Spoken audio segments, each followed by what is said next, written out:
Alcott. Chapter 19. John Brooke. "Wake up, Demi, dear. I want you." "Why, I've just gone to bed. It can't be morning yet." And Demi blinked like a little owl as he waked from his first sound sleep. "It's only 10, but your father is ill, and we must go to him. Oh, my little John, my poor little John." And Aunt Jo laid her head down on the pillow with a sob that scared sleep from Demi's eyes and filled his heart with fear and wonder, for he dimly felt why Aunt Jo called him John, and wept over him as if some loss had come that left him poor. He clung to her without a word, and in a minute she was quite steady again, and said with a tender kiss as she saw his troubled face, "We are going to say good-bye to him, my darling, and there is no time to lose, so dress quickly and come to me in my room. I must go to Daisy." "Yes, I will." And when Aunt Jo was gone, little Demi got up quietly, dressed as if in a dream, and leaving Tommy fast asleep, went away through the silent house, feeling that something new and sorrowful was going to happen, something that set him apart from the other boys for a time, and made the world seem as dark and still and strange as those familiar rooms did in the night. A carriage sent by Mr. Lorry stood before the door. Daisy was soon ready, and the brother and sister held each other by the hand all the way into town, as they drove swiftly and silently with aunt and uncle through the shadowy roads to say good-bye to father. None of the boys but Franz and Emil knew what had happened, and when they came down next morning great was their wonderment and discomfort, for the house seemed forlorn without its master and mistress. Breakfast was a dismal meal with no cheery Mrs. Jo behind the teapots, and when school-time came, Father Bear's place was empty. They wandered about in a disconsolate kind of way for an hour, waiting for news and hoping it would be all right with Demi's father, for good John Brooke was much beloved by the boys. 10 o'clock came, and no one arrived to relieve their anxiety. They did not feel like playing, yet the time dragged heavily, and they sat about listless and sober. All at once Franz got up and said in his persuasive way, "Look here, boys, let's go into school and do our lessons just as if Uncle was here. It will make the day go faster, and will please him, I know." "But who will hear us say them?" asked Jack. "I will. I don't know much more than you do, but I'm the oldest here, and I'll try to fill Uncle's place till he comes, if you don't mind." Something in the modest, serious way Franz said this impressed the boys, for though the poor lad's eyes were red with quiet crying for Uncle John in that long, sad night, there was a new manliness about him, as if he had already begun to feel the cares and troubles of life and tried to take them bravely. "I will, for one," and Emil went to his seat, remembering that obedience to his superior officer is a seaman's first duty. The others followed. Franz took his uncle's seat, and for an hour order reigned. Lessons were learned and said, and Franz made a patient, pleasant teacher, wisely omitting such lessons as he was not equal to, and keeping order more by the unconscious dignity that sorrow gave him than by any words of his own. The little boys were reading when a step was heard in the hall, and everyone looked up to read the news in Mr. Bear's face as he came in. The kind face told them instantly that Demi had no father now, for it was worn and pale and full of tender grief, which left him no words with which to answer Rob as he ran to him, saying reproachfully, "What made you go and leave me in the night, Papa?" The memory of the other father who had left his children in the night, never to return, made Mr. Bear hold his own boy close, and for a minute hide his face in Robbie's curly hair. Emil laid his head down on his arms. Franz went to put his hand on his uncle's shoulder, his boyish face pale with sympathy and sorrow, and the others sat so still that the soft rustle of the falling leaves outside was distinctly heard. Rob did not clearly understand what had happened, but he hated to see Papa unhappy, so he lifted up the bent head and said in his chirpy little voice, "Don't cry, mein Vater. We were all so good. We did our lessons without you, and Franz was the master." Mr. Bear looked up then, tried to smile, and said in a grateful tone that made the lads feel like saints, "I thank you very much, my boys. It was a beautiful way to help and comfort me. I shall not forget it, I assure you." "Franz proposed it, and was a first-rate master, too," said Nat, and the others gave a murmur of assent most gratifying to the young dominie. Mr. Bear put Rob down, and standing up, put his arm round his tall nephew's shoulder as he said, with a look of genuine pleasure, "This makes my hard day easier, and gives me confidence in you all. I am needed there in town and must leave you for some hours. I thought to give you a holiday or send some of you home, but if you like to stay and go on as you have begun, I shall be glad and proud of my good boys." "We'll stay, we'd rather. Franz can see to us," cried several, delighted with the confidence shown in them. "Isn't Marmar coming home?" asked Rob wistfully, for home without Marmar was the world without the sun to him. "We shall both come tonight, but dear Aunt Meg needs Mother more than you do now, and I know you like to lend her for a little while." Well, I will, but Teddy's been crying for her, and he slapped Nursey and was dreadful naughty, answered Rob, as if the news might bring Mother home. Where is my little man? Asked Mr. Bear. Dan took him out to keep him quiet. He's all right now, said Franz, pointing to the window, through which they could see Dan drawing Baby in his little wagon, with the dogs frolicking about him. I won't see him. It would only upset him again, but tell Dan I leave Teddy in his care. You older boys I trust to manage yourselves for a day. Franz will direct you, and Silas is here to oversee matters. So good-bye till tonight. Just tell me a word about Uncle John, said Emil, detaining Mr. Bear as he was about hurrying away again. He was only ill a few hours, and died as he has lived, so cheerfully, so peacefully, that it seems a sin to mar the beauty of it with any violent or selfish grief. We were in time to say good-bye, and Daisy and Demi were in his arms as he fell asleep on Aunt Meg's breast. No more now, I cannot bear it. And Mr. Bear went hastily away, quite bowed with grief, for in John Brooke he had lost both friend and brother, and there was no one left to take his place. All that day the house was very still.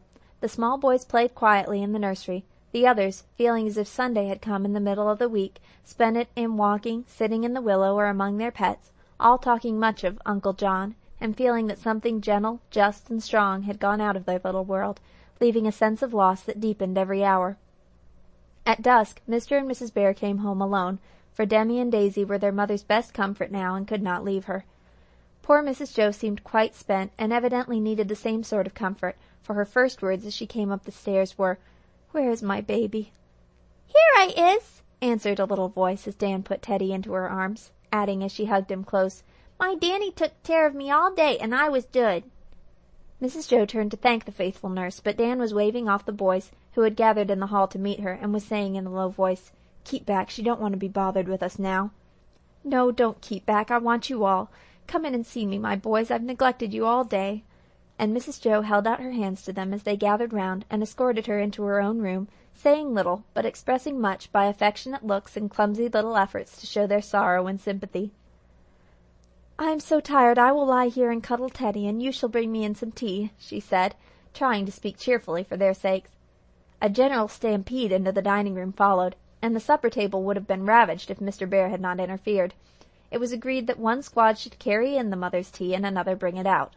The four nearest and dearest claimed the first honor, so Franz bore the teapot, Emil the bread, Rob the milk, and Teddy insisted on carrying the sugar basin, which was lighter by several lumps when it arrived than when it started.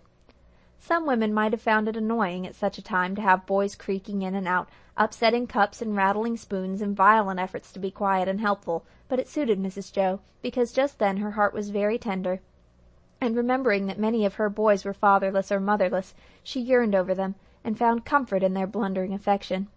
It was the sort of food that did her more good than the very thick bread and butter that they gave her, and the rough Commodore's broken whisper, "Bear up, Auntie, it's a hard blow, but we'll weather it somehow," cheered her more than the sloppy cup he brought her, full of tea as bitter as if some salt tear of his own had dropped into it on the way. When supper was over, a second deputation removed the tray, and Dan said, holding out his arms for sleepy little Teddy, "Let me put him to bed. You're so tired, Mother." "Will you go with him, lovey?" asked Mrs. Joe of her small lord and master, who lay on her arm among the sofa pillows. "'Torse I will," and he was proudly carried off by his faithful bearer. "I wish I could do something," said Nat with a sigh, as Franz leaned over the sofa and softly stroked Aunt Joe's hot forehead. "You can, dear. Go and get your violin, and play me the sweet little airs Uncle Teddy sent you last. Music will comfort me better than anything else tonight."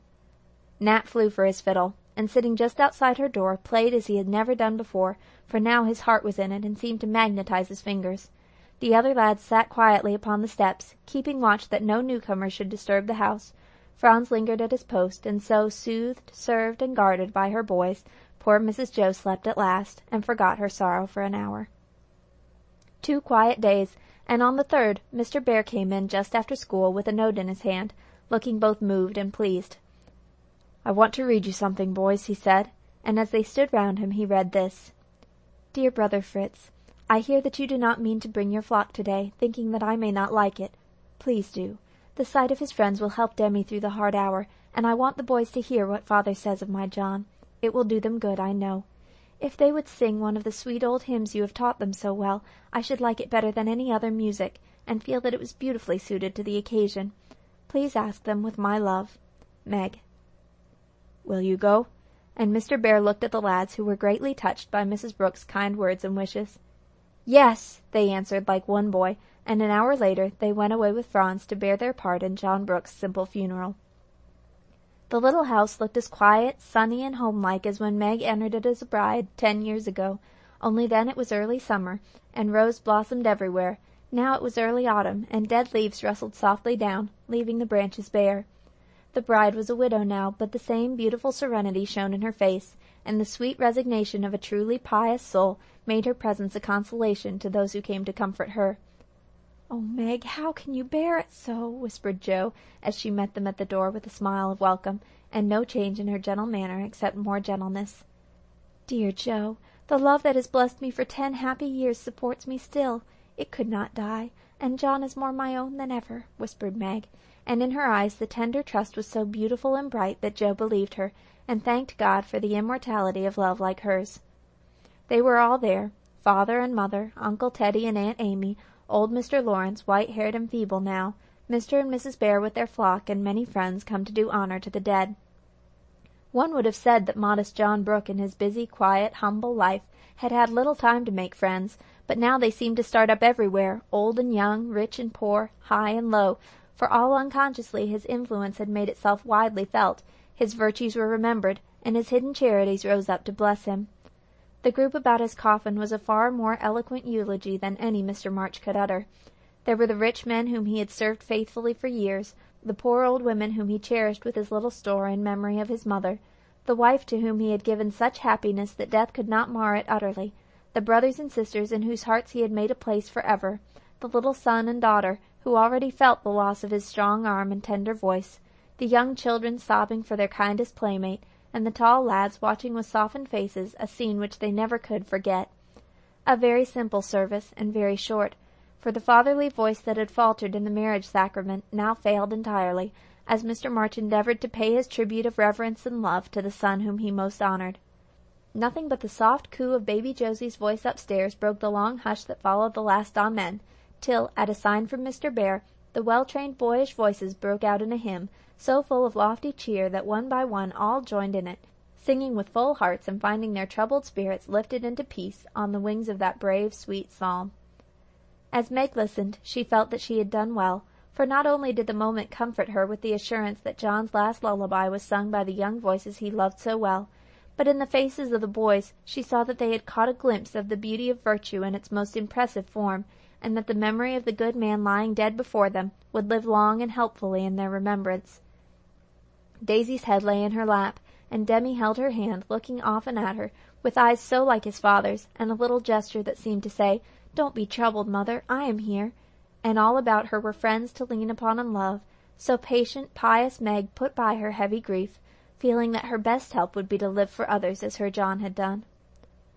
That evening, as the Plumfield boys sat on the steps as usual in the mild September moonlight, they naturally fell to talking of the event of the day.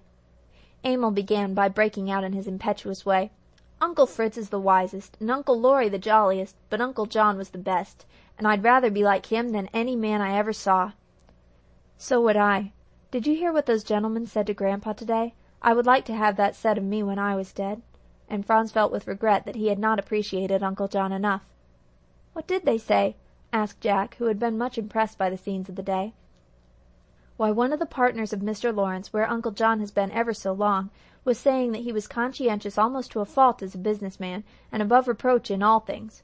Another gentleman said no money could repay the fidelity and honesty with which Uncle John had served him, and then Grandpa told them the best of all. Uncle John once had a place in the office of a man who cheated, and when this man wanted Uncle to help him do it, Uncle wouldn't, though he was offered a big salary. The man was angry, and said, 'You will never get on in business with such strict principles,' and Uncle answered back, 'I never will try to get on without them,' and left the place for a much harder and poorer one." "Good!" cried several of the boys warmly, for they were in the mood to understand and value the little story as never before. "He wasn't rich, was he?" asked Jack. "No." "He never did anything to make a stir in the world, did he?" "No." "He was only good?" "That's all." And Franz found himself wishing that Uncle John had done something to boast of, for it was evident that Jack was disappointed by his replies. "Only good. That is all and everything. said Mr. Bear, who had overheard the last few words and guessed what was going on in the minds of the lads. "Let me tell you a little about John Brooke, and you will see why men honor him, and why he was satisfied to be good rather than rich or famous. He simply did his duty in all things, and did it so cheerfully, so faithfully, that it kept him patient and brave and happy through poverty and loneliness and years of hard work. He was a good son, and gave up his own plans to stay and live with his mother while she needed him. He was a good friend, and taught Laurie much beside his Greek and Latin, did it unconsciously perhaps, by showing him an example of an upright man. He was a faithful servant, and made himself so valuable to those who employed him that they will find it hard to fill his place. He was a good husband and father, so tender, wise, and thoughtful that Laurie and I learned much of him, and only knew how well he loved his family when we discovered all he had done for them, unsuspected and unassisted." Mr. Bear stopped a minute, and the boys sat like statues in the moonlight until he went on again in a subdued but earnest voice.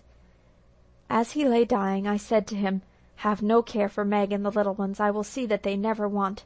Then he smiled and pressed my hand and answered in his cheerful way, 'No need of that. I have cared for them.' And so he had, for when we looked among his papers all was in order, not a debt remained, and safely put away was enough to keep Meg comfortable and independent. Then we knew why he had lived so plainly, denied himself so many pleasures except that of charity, and worked so hard that I fear he shortened his good life. He never asked help for himself, though often for others, but bore his own burden and worked out his own task bravely and quietly. No one can say a word of complaint against him, so just and generous and kind was he, and now, when he is gone, all find so much to love and praise and honor that I am proud to have been his friend, and would rather leave my children the legacy he leaves than the largest fortune ever made. Yes, simple, generous goodness is the best capital to found the business of this life upon. It lasts when fame and money fail, and is the only riches we can take out of this world with us. Remember that, my boys, and if you want to earn respect and confidence and love, follow in the footsteps of John Brooke." When Demi returned to school after some weeks at home, he seemed to have recovered from his loss with the blessed elasticity of childhood, and so he had, in a measure, but he did not forget, for his was a nature into which things sank deeply, to be pondered over and absorbed into the soil where the small virtues were growing fast. He played and studied, worked and sang just as before, and few suspected any change, but there was one, and Aunt Jo saw it, for she watched over the boy with her whole heart, trying to fill John's place in her poor way. He seldom spoke of his loss, but Aunt Jo often heard a stifled sobbing in the little bed at night, and when she went to comfort him all his cry was, "I want my father! Oh, I want my father!" For the tie between the two had been a very tender one, and the child's heart bled when it was broken. But time was kind to him, and slowly he came to feel that father was not lost, only invisible for a while, and sure to be found again, well and strong and fond as ever, even though his little son should see the purple asters blossom on his grave many, many times before they met. To this belief Demi held fast, and in it found both help and comfort, because it led him unconsciously through a tender longing for the father whom he had seen, to a childlike trust in the father whom he had not seen. Both were in heaven, and he prayed to both, trying to be good for love of them. The outward change corresponded to the inward, for in those few weeks Demi seemed to have grown tall, and began to drop his childish plays, not as if ashamed of them as some boys do, but as if he had outgrown them and wanted something manlier. He took to the hated arithmetic, and held on so steadily that his uncle was charmed, though he could not understand the whim until Demi said, "I am going to be a bookkeeper when I grow up like Papa, and I must know about figures and things, else I can't have nice neat ledgers like his." At another time he came to his aunt with a very serious face and said, "What can a small boy do to earn money?" "Why do you ask, my dearie?" "My father told me to take care of mother and the little girls, and I want to, but I don't know how to begin." "He did not mean now, Demi, but by and by, when you are large." "But I wish to begin now, if I can, because I think I ought to make some money to buy things for the family. I am 10, and other boys no bigger than I earn pennies sometimes." "Well, then, suppose you rake up all the dead leaves and cover the strawberry bed. I'll pay you $1 for the job," said Aunt Jo. "Isn't that a great deal? I could do it in one day. You must be fair, and not pay too much, because I want to truly earn it." "My little John, I will be fair, and not pay a penny too much. Don't work too hard, and when that is done I will have something else for you to do. said Mrs. Joe, much touched by his desire to help and his sense of justice, so like his scrupulous father. When the leaves were done, many barrel-loads of chips were wheeled from the wood to the shed and another $1 earned.